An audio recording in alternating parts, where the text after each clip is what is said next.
Pierces, which Right. is a lot That of is a lot of spell pierces. It makes your opponent very hard to play a game. It makes it very hard for your opponent to play a game. Chris VanMeter's deck, this is the Naya deck, has in terms of notables, because remember, it does have 8 tutor Sunblast cards. Angel. It has 4 Stoneforge Mystics and 4 Fauna Shamans, so 1 Sunblast Angel, which is totally monstrous, 2 Sword of Feast and Famines, 2 Cunning Spark Mage, a Basilisk Collar, a Hero of Oxid Ridge, an Inferno Titan, a Sylvan Ranger when you need the mana, a Precursor Golem, and he's got main deck 3 Acidic Slimes. I like that a lot. That's really great right now. In this room where there's going to be a lot of Swords of Feast and Famine walking around, Acidic Slime seems great. It comes down, kills the sword, and then it's got a 2/2 Death Touch. Magic players in $10 draft. The creatures number 4. can't even pick the sword anymore. It's all slimy. $10 draft number Off 4. the battlefield. Please report This thing out of here. It's inside the disgusting. area. I want to play with Again, this. $10 draft number 4. Now these spell pierces are pretty bad in this matchup. But one of the strengths of this type of deck, though, is he plays Jace the Mind Sculptor. So like, you can have a few dead cards in your deck and just shuffle them away. That's one of the things we see a lot in Legacies. You see people playing these cards that are very high power in certain matchups, but are, not great in other matchups. And people's plan is, well, if I draw them, I can just Jace them or brainstorm them away.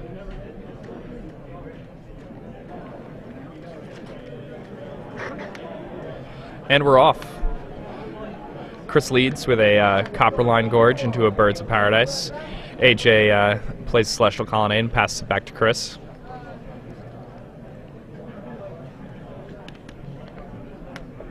Chris plays an Arid Mesa. That's going to put him to 19, popping that. He's probably going to grab Plains here.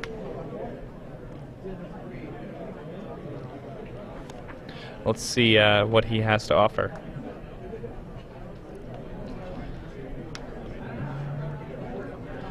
Fauna Shaman comes down. AJ plays a land and journeys the Fauna Shaman out of play. That's really exciting. That's a really important moment. One of the things you were talking about with Jace as a powerful thing for AJ to be able to do, Jace is less strong against Vengevine decks, just in general. And that journey... That journey is pretty huge. Is really huge. And it's not something you expect out of the Blue-White Caw-Blade deck either. When you pass the turn with that Fauna Shaman and your opponent is, one land in play, there's no way you don't think your Fauna Shaman's living. Ryan Ruiz, please report to the main event stage for your draft. That's Ryan AJ, Ruiz. very Please patient, report to the strong main player. event stage Plays his for sword your and passes. draft. Realize, my opponent's applying pressure with green stuff. I am going to play this sword. Next turn I can play a 2-drop. I can equip the sword. And that becomes the plan. Now, if an Acidic Slime were to hit the table, would you kill the journey or would you kill the sword?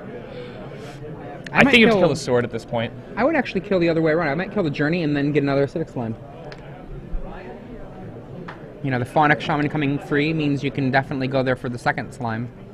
And, that's true. But obviously, though, if you do that, that does open you up for the 2 mana leak and the Deprive.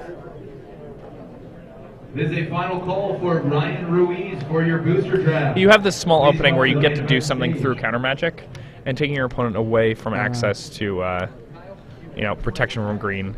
It's a pretty big thing. Now Chris just plays a Basilisk Collar and equips his Vengevine. That actually says a lot. It says my pretty hand depressing. is not very good. We He can probably assume that... he can pretty much cast anything in his deck that isn't called Sunblast Angel. Yeah, he may also just be setting up a turn. Like, you never know. Chris's hand may have Cunning Spark Mage in it, and playing the Basilisk Collar and equipping there, that's something that says to AJ, you can tap out. Don't worry. Yeah, that's true. It lulls them into a sense of security. That could be a and next level play. Chris may be making a very strong play by slow rolling a Cunning Spark Mage. Yeah. And, I think Chris is a very good player, so that's definitely a play we might see here.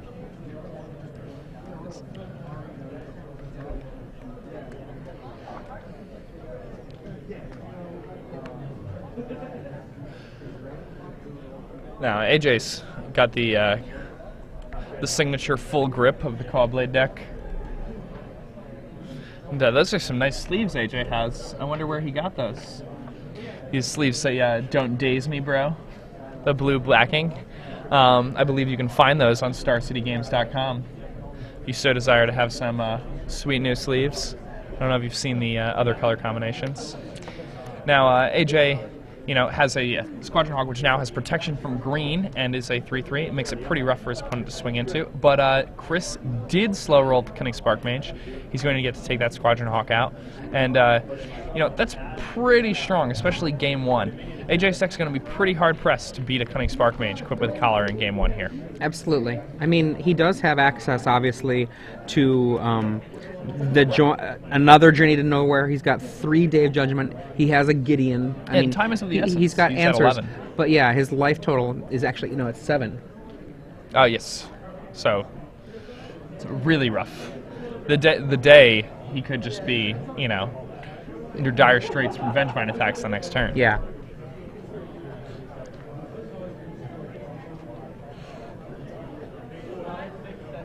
Especially since his opponent has a card like Hero Vox Origin in his deck, his opponent has a lot of haste creatures, which make it really hard to play a card like Day when your life total gets really low.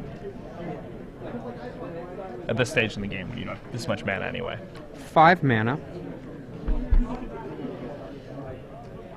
Is that a Tumble Magnet? It is a Tumble Magnet. Tumble Magnet, surprisingly bad in this spot. It does not deal with the Spark Mage the way you want it to. But it's it not buys terrible. a lot of buys time him against some that time. Vengevine. I mean, yeah.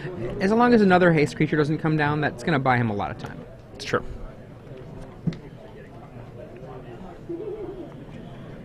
Even when Tumble Magnet's bad, it's good. Yeah.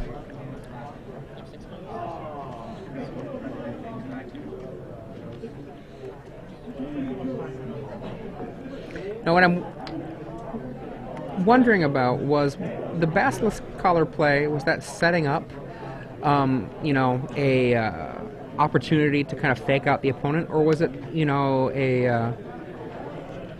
and by meaning that does he have some gas left in his hand, or was that all he's got left? Ooh, he just played a Squadron Hawk, and wow, that's really, really good. That was for him. huge. Now, just having the opponent have that low of life, and then having the ability to sandbag some creatures for the, to come back with after things might go poorly. Yeah. That means that he can have those Vengevines that he has there, that Vengevine pretty much be resurrectable at will.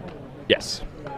Now, what I was going to say was, before Chris had drawn that Squadron Hawk, AJ had a few plans of attack where he could actually destroy the Copperline Gorge and then upkeep tap the bird and keep his opponent off green mana, or on his turn Day, and his opponent wouldn't have green, which makes it very hard to double creature without Squadron Hawk.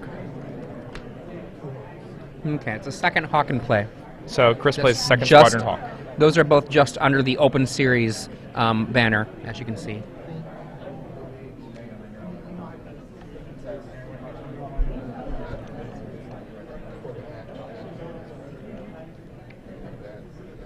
AJ's thinking about whether or not he's going to counter this second Squadron Hawk here. His life total might dictate that he has to. So unfortunately, he could not have mana leaked the first one because his opponent would have just paid for the mana leak.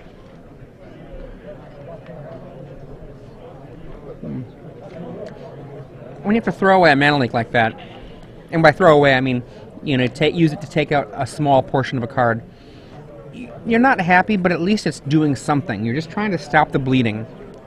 You're really just trying to get back into the game. Yeah, I mean, he has gone from 2 damage a turn hitting him to 3 damage a turn hitting him to 2 damage a turn, which gives him the opportunity to have another full turn of life.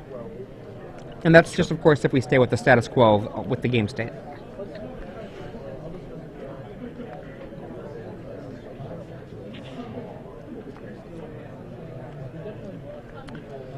Okay.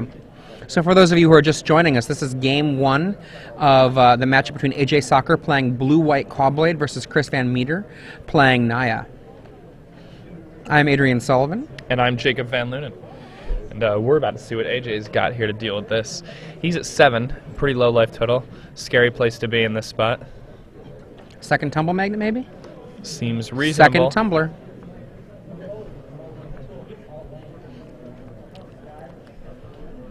Now, one of my questions is, by playing that Tumble Magnet, right, it could mean very much so that what's going on is that AJ is just, killing some time for a bigger play. Oh, yeah.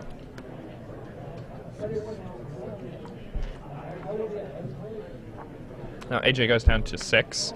Chris pings him with Spark Mage on his end step.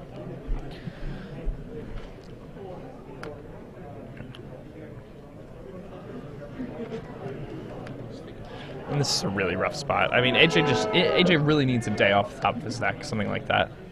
Yeah.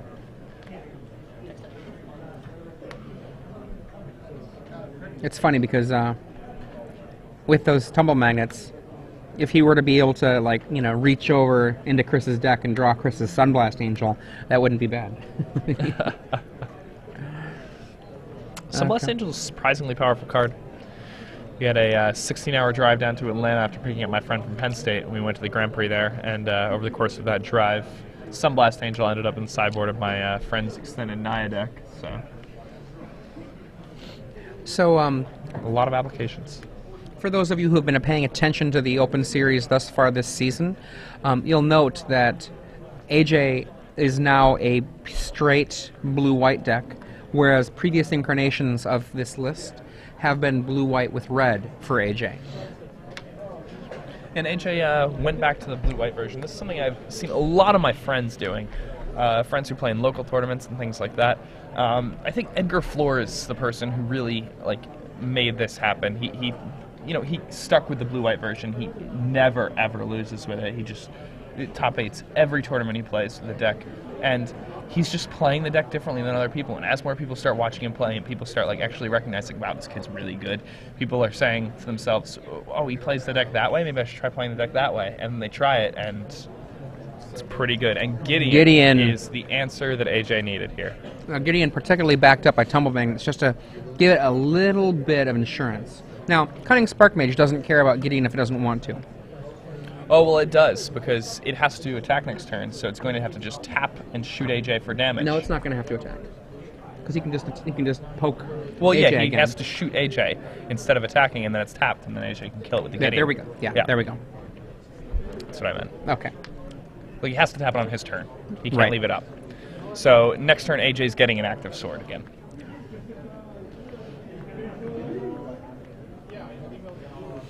For life. Suddenly things are fine for AJ. 4 life that's fine. Now, in terms of closing out the game, Chris VanMeter has Vengevines. He's got one more Cunning Spark Mage in his deck. He's got a Hero of Oxid Ridge in his deck. He's got Inferno Titan. Other than that, basically... Good amount of stuff. I mean, but the thing is that's 2 cards, 3 cards, and 3 more Vengevines. So there's 6 cards left in his deck that are going to be potentially effective at stopping the Gideon from dominating the table. It's true. Precursor Golem would be quite good here, too.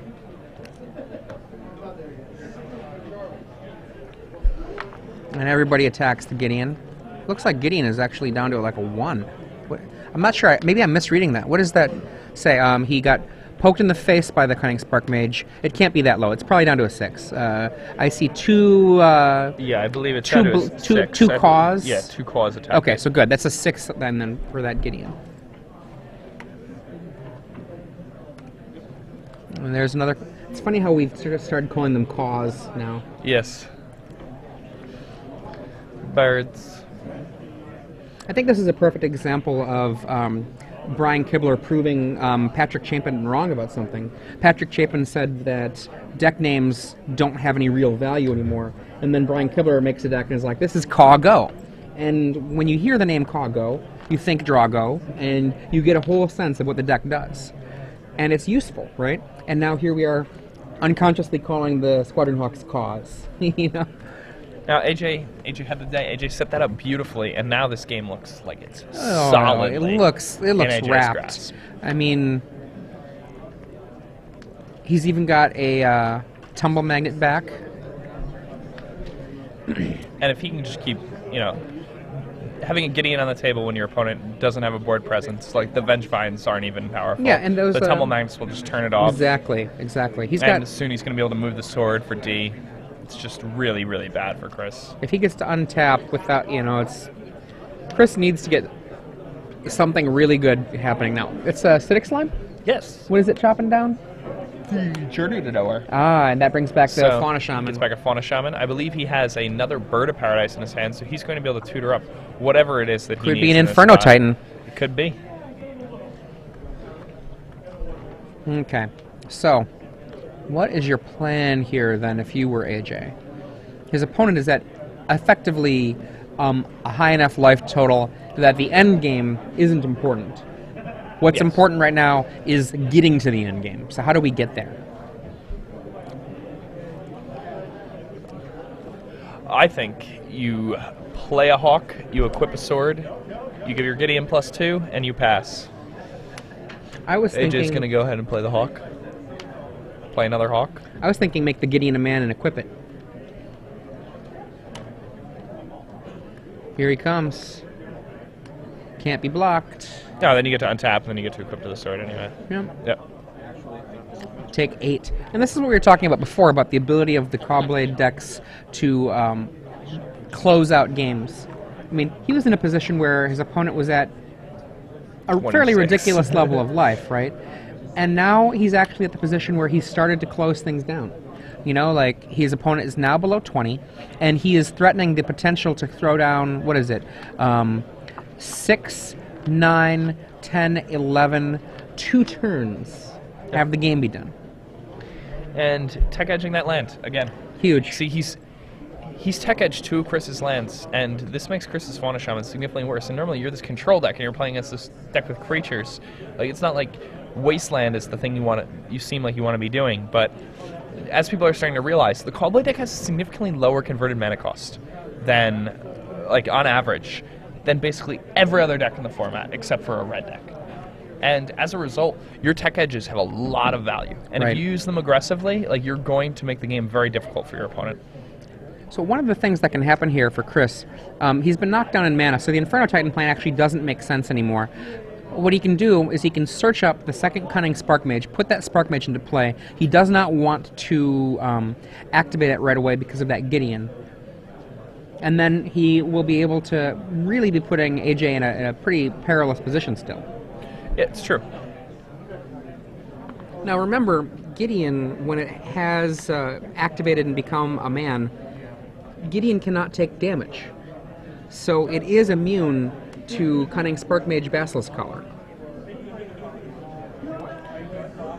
He's looking through his deck. I believe Cunning Spark Mage is the only card he can get here that really puts him in any sort of good position. Now, the big problem with Cunning Spark Mage here, though, is that now he doesn't have the mana to play that Spark Mage and equip the collar. So that Spark Mage is going to be in play for a single turn where it gets to, collar up, and next turn AJ is just going to get to +2 as Gideon again.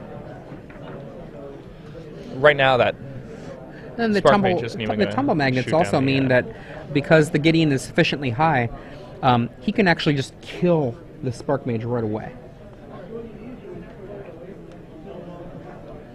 It uses up a Hawk. I was going to say it uses up a magnet to do so. I believe both magnets are at 1 token. Oh, or well, 1 I counter. believe it's at 2. I think he used it. Oh, did he? I'm not 100% sure. It's hard to see. I can't quite make out those numbers on those magnets at the bottom of the screen. The 2 magnets are both down below the logo for the Open Series.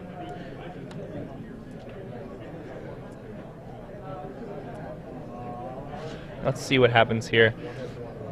Okay, so there are 2 counters on the second magnet. Now,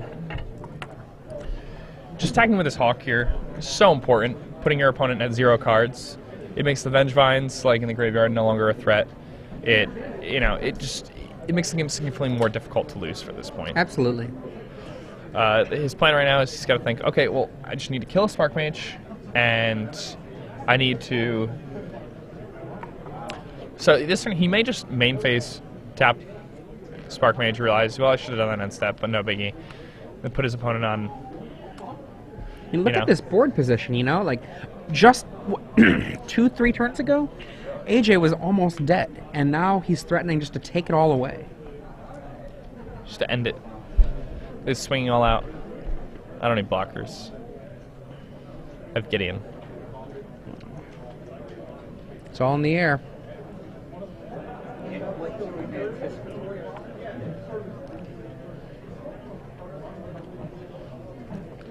And he goes to the creature. Just eats it, goes to 10.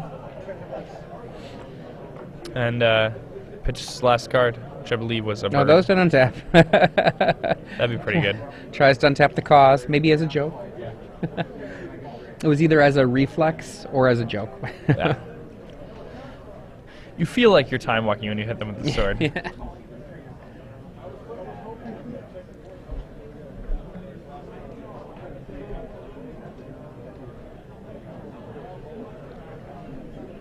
Now, he's thinking about whether or not he wants to just deal with the Spark Mage right now. Or deal with the Fauna Shaman right now. He doesn't know how many Spark Mages his opponent has. That's true. You know, if his opponent got a second Spark Mage, that would be devastating. Not even devastating. Let me take that back. That would be good.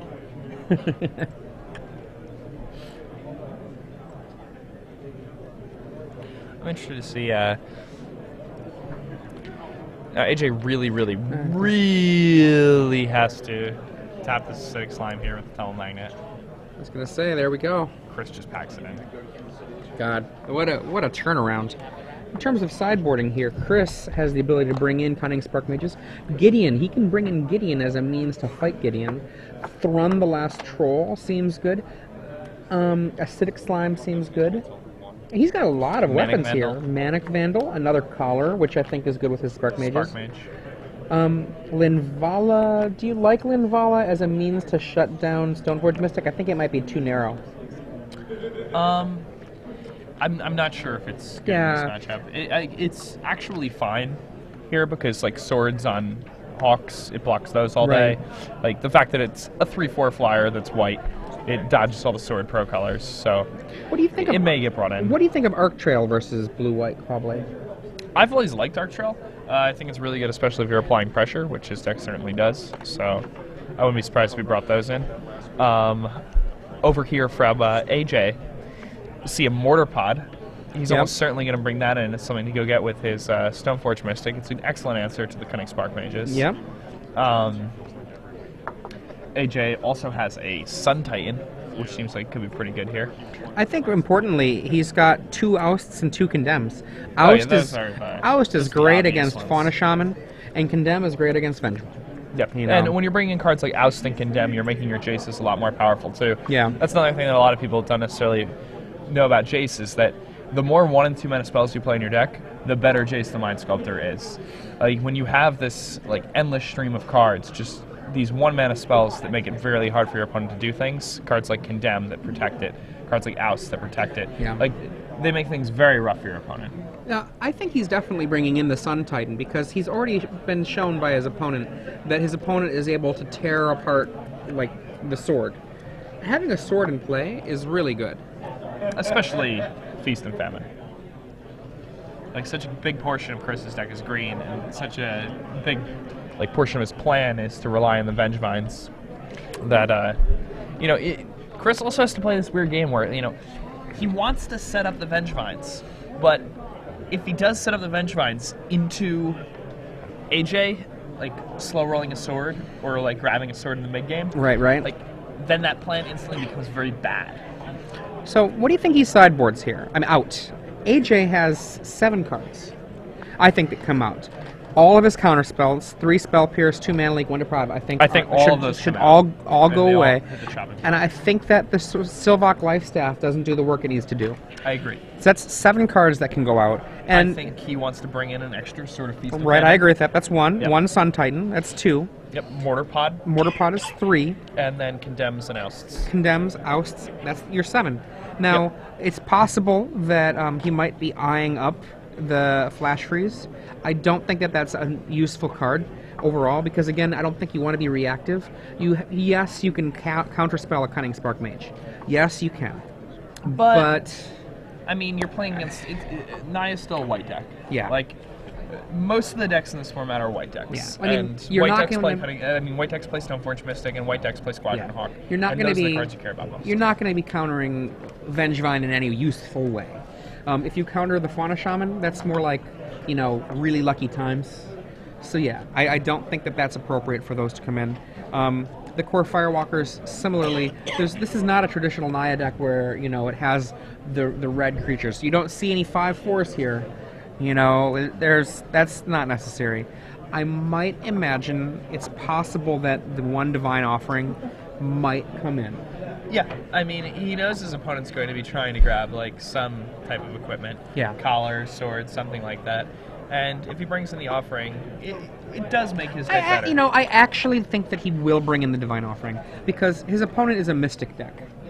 That means that there's a really good opportunity for him between Fauna Shaman for Mystic, straight up drawing Mystic, or straight up drawing collars or swords, for there to be in play an equipment.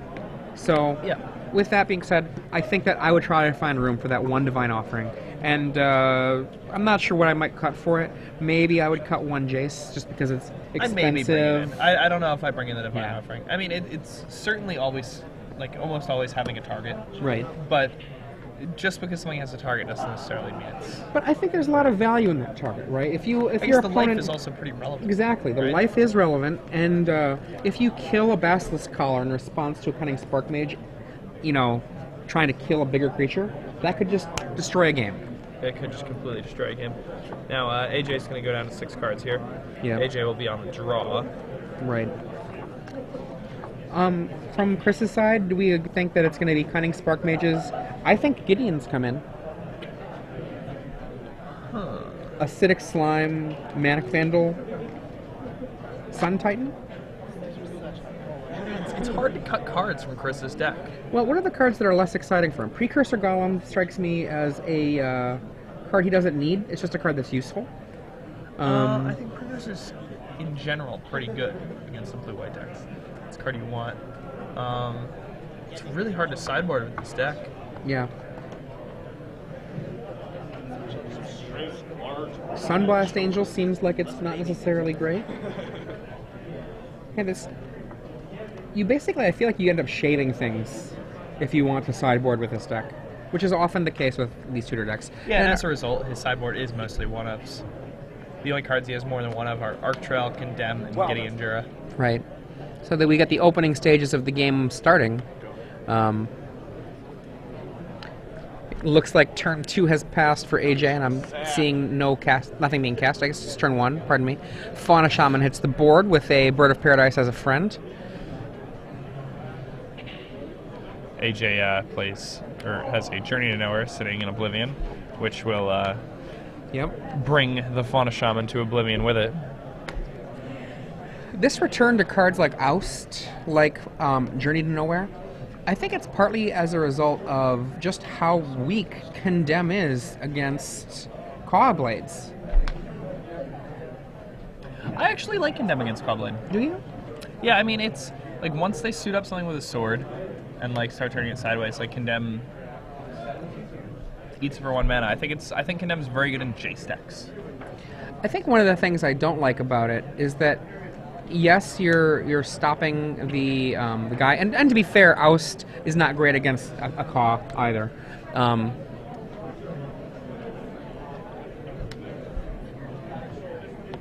Well, look at that. He does have a Flash Freeze.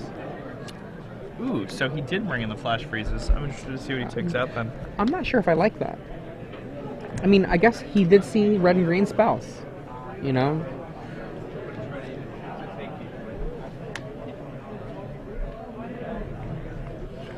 Now, being able to play and having a bird here is pretty huge. 3 o'clock, 2-headed giant challenge. That is a sealed deck. And now we have Fauna Shaman, unsick, untapped, and ready. 8 packs of And product. that's a 4 haymaker. Mirrodin Besieged and 4 Scars of Mirrodin to build A 2 Summer's 40 Mystic card Shaman decks. equipment into play, and Fauna Shaman This event will be maybe 4 discard rounds, and we'll give out a prizes bench based find? on That'd be your pretty good. record at the end of those 4 rounds.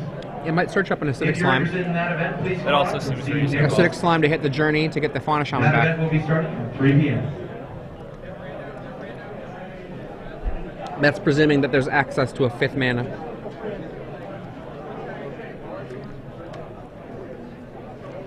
Wow, did he search nothing? Yeah, Wow. put his sword into play, and I guess he just doesn't have any creatures? Or he already has that creature. That creature, like, does pretty well with the sword. I mean, if he's Sure. going to be getting rid of his first of his cause, maybe he just keeps the Caw instead. You know, what are you going to search that might be doing you more work than that right now? Yeah, I mean, there's not much you really want more than a bird right now. And swords it up. And as we can see in his hand, it looks like Chris VanMeter did bring in Gideon's. Okay. And to be fair, if you have access to white, Gideon is a great answer to Gideon. Gideon is a great answer to Magic the Gathering. Yeah, I mean, Yeah. if you're playing against so many different opponents, red has become very popular. And like I was saying earlier, a red deck doesn't care too much about a Core Firewalker. It doesn't mean that Core Firewalker is not great, but a Gideon is scary as heck. And yes, I'm holding back a little bit there. Interestingly, even though he could cast and tutor for a Core Firewalker, Chris does not have any Core Firewalkers on the board at all. His plan against really aggressive decks like that appears to be Condemns and Arc Trails, backed up by Gideon, Linvala, and Baneslayer Angel. And Jace the Mind Sculptor makes its appearance. I mean, that seems very reasonable. Oh, absolutely reasonable. Even Collar seems good in a deck like this because you've such a great blocking team that, Yeah. you know, when you start turning guys sideways, you're really only worried about them going over the top.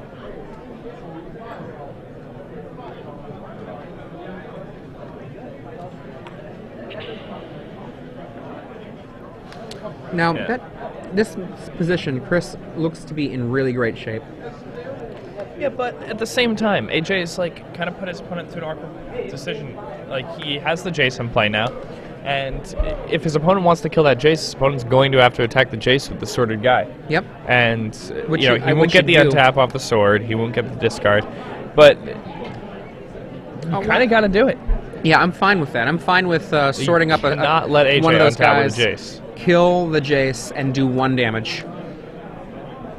I mean, honestly, if AJ spent 4 mana to gain 3 life and Brainstorm, I'm okay with that. You know what I mean? Like, I'm okay That's with true, losing but the rest he also of his did it sword to ability. draw a card and to keep all your lands tapped. Yeah, yeah. They both get to win. Fair enough. So now AJ goes down to 19, bins his Jace the Mind Sculptor. Now the question here is, do you drop that extra Caw into play? I would hold it back. And, you know, I'm not as good as Chris, maybe, or maybe I'm better. I don't know. I can't tell. Chris has been top 8 of a Star City Games event. I have not. But I don't know that extra 1 is very impressive right now.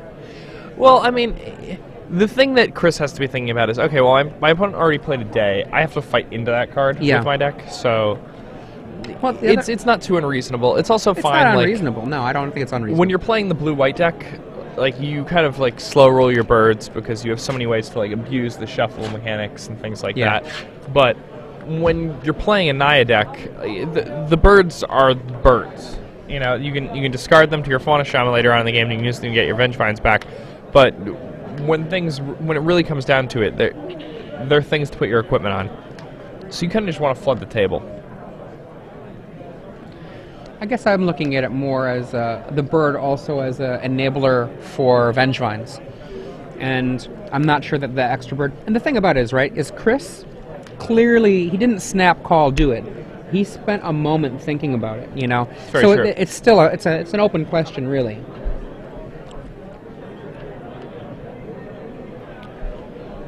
One thing that I do really like about Chris's play to play the Extra Hawk is that when you're in matchups like this, a lot of the time you just want to use all of your mana. Yeah. That's something a lot of people don't necessarily think about enough. Is that, like, when you have those 4 lands in play and you can do something that costs 3 mana or you can do 2 things that cost 2 mana, you're probably just going to want to do 2 things that cost 2 mana. Because you might draw a 1-drop or a 2-drop and you can play the 3-drop along with it. And just using your mana effectively every single turn is very important when you're playing these cards because you're not running out of cards. So he attacks with all 3 of those Caws into a Celestial Colonnade. I have a feeling it's very possible that a Cunning Spark Mage will follow up here to kill that Colonnade. To finish it off. That works too. Get your opponent down so that you can necessarily have a huge Gideon at the table. Now you'll note... Landing a Gideon before AJ has one. Yeah. Also very big. There AJ's awkward flash freeze.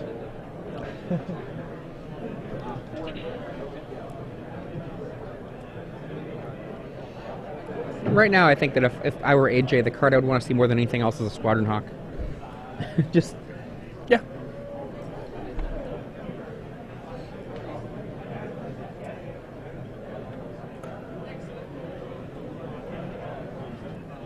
What to do with this turn? If he were to, I don't know, I don't see a Gideon, but if he had a Gideon in his hand, he would have to tap down to do that, which would mean his opponent could do a lot of work before equipping that sword, and then it'd be completely untapped to do more work afterwards. It's true. What do we got here? Journey. Oh, Caw. There we go. And, I mean, That is the it's card. rough for AJ to get back in here, but if something's going to do it, I think that's the card he needs. Yeah, absolutely.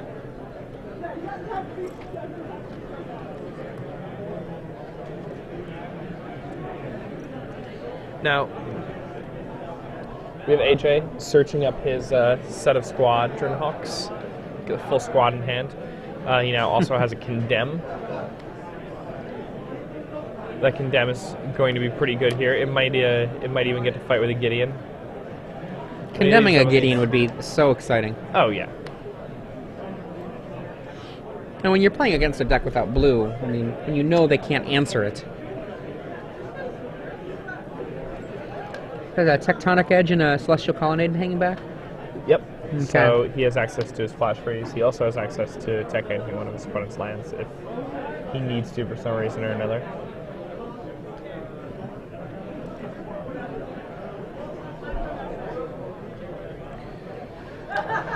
In Chris VanMeter's position here, he's got out 2 creatures, both Caws, a sword, and a Gideon.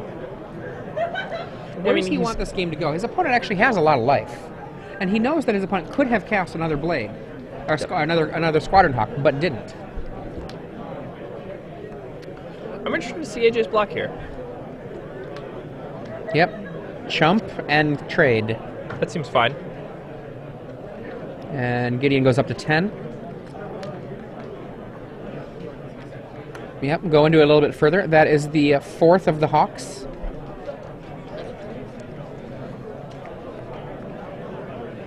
Now, the Gideon on 10 counters, it's really rough for AJ. I mean, at this point, though, with the Condemn in his hand, if he casts his own Gideon, that will be good, you know. Very true. And he also kind of just needs Chris to... Yeah. I mean, with no Squadron Hawks left in Chris's hand, Condemn becomes really excellent against that Hawk. You know, it's funny that Condemn is good here in this particular spot, even though it's normally just such a bad card against birds. We just had a quick walk by and nod from Patrick Sullivan, who is railbirding it while he waits for the Clipper game. Such mastery. We got Matt Sperling also doing the walk-on buys, taking some time off from laying down the law. Gideon becomes a creature, comes on in with 2 Hawks. Condemn will probably hit that Gideon. No, there's a Feast, though. The Feast is still worth hitting. There's the Celestial Colonnade for the Sword of Feast and Famine, and a Condemn for the Gideon. The Hawk, right? Or well, he's got the block for the Sword of Feast and Famine Hawk, and then he can just Condemn the Gideon. He's got mana open where he could even cast a Flash Freeze on Cunning Spark Mage if it exists to try to finish off that Celestial Colonnade. Yeah, I mean, that's just... How devastating. Brutal. That was just devastating. And again, these cheap spells make it really difficult for opponents. Cards like Condemn seem really good to me right now. Now, his opponent does have another Gideon which he can cast and use to murder that Colonnade.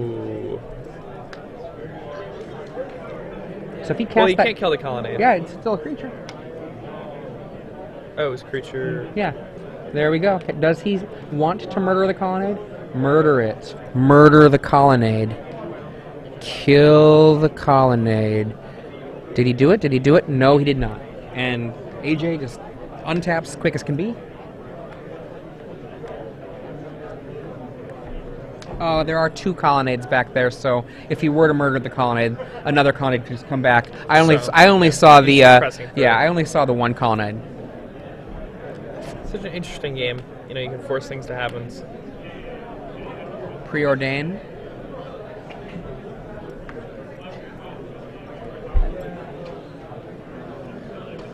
AJ's probably just going There's to... a Gideon of his own. Oof. Now, if he casts that Gideon, it knocks him down pretty far, which means the Sword of Feast and Famine, unless there's another Condemn, can go on that bird, and then They'll just start eating away at AJ. Yeah. Yeah. Really just take the game. Tumbles.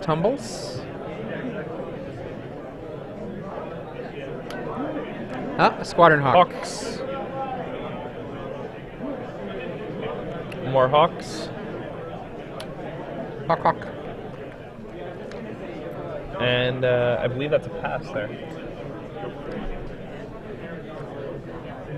Feel pretty good about that.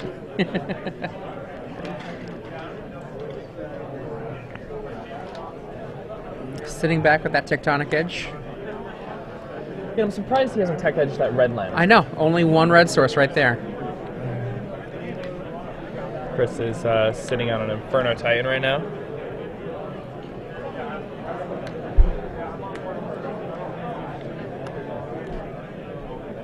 I mean, Chris could just draw an Iron Mace off the top of Inferno Titan AJ. It would not be good times for AJ. Here it comes. A Caw is eaten up. Gideon goes to 10. And Cunning Spark Mage, I think, will probably get Flash Frozen. That would make sense. I would Flash Freeze that. Yeah. Have you?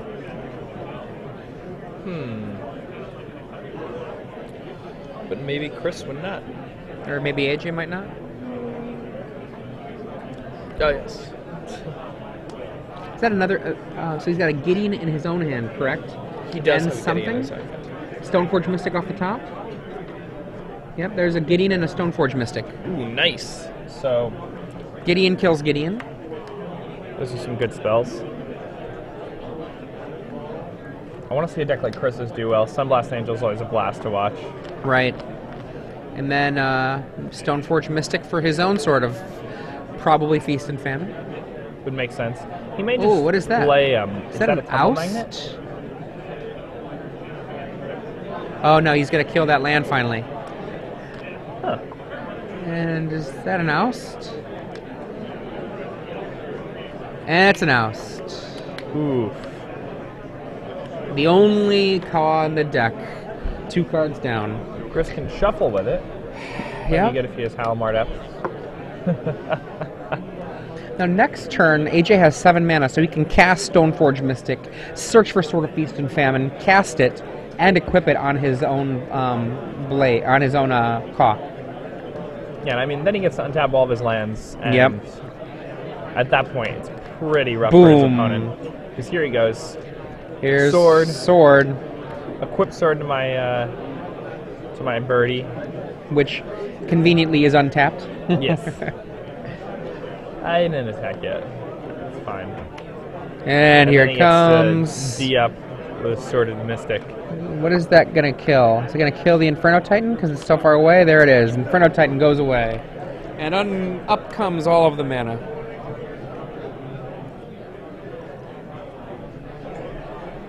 Here we are. I think that one of the things that happens with a lot of people's testing when it comes to their results is they play against a Callblade opponent, and they're like, yeah, I do it pretty well. But when you have people that are really used to playing it and they're good at the deck, it really does become another monster. It's a completely different animal entirely. Like the ability to play the deck aggressively and play the deck in a controlling fashion and find a correct balance of the two is something that comes with like time and with effort. And Now, that's something not a lot of people put in. Yeah. And, you know, one of the things that AJ has had 1, 2, 3, 4 top 8s in these Star City Games Opens. And one of them in Standard. So, I mean, he's had more success in Legacy, but he's not unpracticed, you know. Is that going to be 5 mana for a Colonnade, or what is that? It looks like a Colonnade to me. I'm not sure. There we go. In they Seems come. reasonable.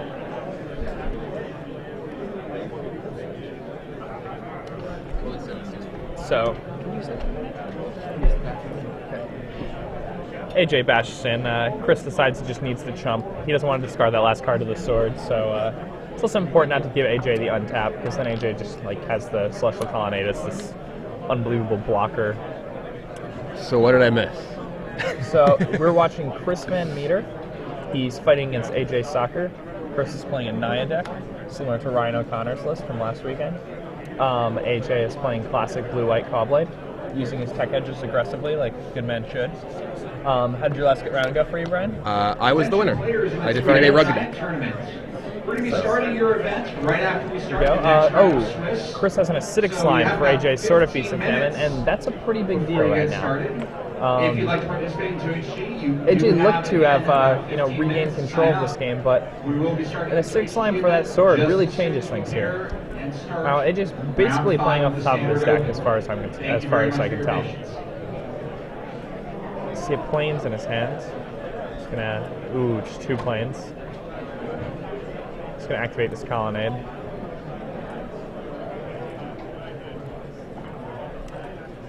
So this is game 2. This is just game 2, wow. Yes.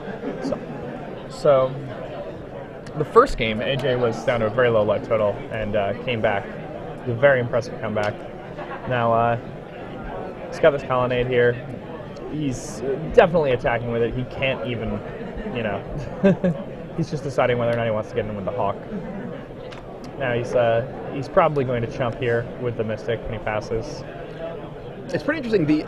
One of the things that, there's a lot of people who are building these Vengevine sort of Naya, green-white, whatnot decks in an attempt to combat the Cobblade decks. But one thing that as we're actually looking at the board right here, the green creatures aren't very good against the sword that sort of defines these decks. Yes. That Chris has, he has these creatures, they can't get in the way, they can't block, the creatures that are equipped by the sword. Thankfully, he was able to remove the sword, but, AJ has no such problem blocking with Squadron Hawk if Chris were to suit up his own creatures. Yeah. And something that we saw Ryan do is Ryan had a combination of acidic slimes and 1 scrap melter to deal with the swords, and Chris just has slimes. He has 3 slimes, which seems interesting because I think such a high density of decks this weekend are just going to have swords. I think red decks are going to have swords. I think any deck that has more than 12 guys is going to be playing swords, in my opinion. I find it pretty curious that the red artifact creature, removal creature of choice, is Scrap Melter rather than Manic Melter. I don't know if you took last week you were able to talk to Ryan O'Connor about that particular decision. Yeah, I was talking about that earlier. I mean, that's a big mana jump, especially in a Fauna Shaman deck. The ability to activate Fauna Shaman, kill your sword at 3 mana versus 4 mana versus 5 mana versus 6 mana. All these things that involve acidic slime or whatnot. Yeah. I mean, that's a big deal. Mana's at a premium. That's the other thing, though. But just a 3 toughness is pretty good right now. That's like, the balance that we're fighting for. It is 3. Like, what's the break point for 3? For a 3? Players in $10 draft. Even against like fringe decks like vampires. Sure, that's definitely 3 toughness is very big there. But I mean, are you ever going to get a Scrap Melter against them? You have a bunch of Vengevines, Yeah, I guess that's kind of your planning. You'd probably just beat them on Vengevines alone. So. But anyway, so it's Chris's turn now, and he is debating how to give beatdowns. Yeah, and things are looking pretty good for Chris now. Looks like he just wants this. I don't know what his hand is. I mean, we'll get a peek there. Ooh. I see a Copperline Gorge. I mean, he didn't even equip that sword, which is somewhat curious. Well, it indicates he has some sort of use for his mana, or he wants to be able to play something that plays on Mana Link. Although, interestingly... Another slime taking out the journey. How many colonnades does AJ have? AJ only has he has 2 colonnades. Okay, so that gets his engine potentially online. Gets another creature in play, which is a big deal. Yeah. Now AJ drew a Jace, which is good. He gets 3 cards deeper to find that Day of Judgment that would really open this game up. Doesn't look like he got there. It does not. It does look like he found a Stoneforge Mystic, which could go and find another Sword of Feast and Famine, which I believe AJ has. Well, I mean, at this point, he doesn't have the mana to cast Stoneforge and cast Sword and equip. So, I mean, he's at 6 life. He's really in a bit of a bind here. He needs to play defensively.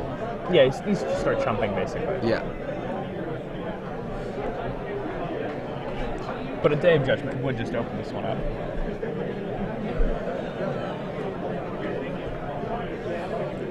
One thing that Matt Sperling actually, he played Blue-White Cobblade deck in the same event that I first played the Effect deck in a couple weeks ago, and he had cut down on Day of Judgment. We saw it last week. Jerry Thompson completely cut Day of Judgment from his Esper version, and that's actually one thing that these sort of monster decks, the Vengevine, just flood the board decks, are able to take advantage of. People who are fighting over the one important creature, they're like, well, I have 5. What do you do about 5 creatures? So it's interesting to see that sort of back and forth. Sorry, I don't remember if I put it up. I don't think I did. Now, Standard open players, that is time. I mean, we may just see game 3 very quickly here. AJ's going to get another opportunity to brainstorm here, and he just did shuffle with his... I believe that was actually the time was just called. Oh, wow, time was called. So I don't know if they have any sort of additional time, but that's going to be it. So we're going to have a draw. So it looks like Chris is going to win this game, and and that's a draw. yeah, and then it's a draw.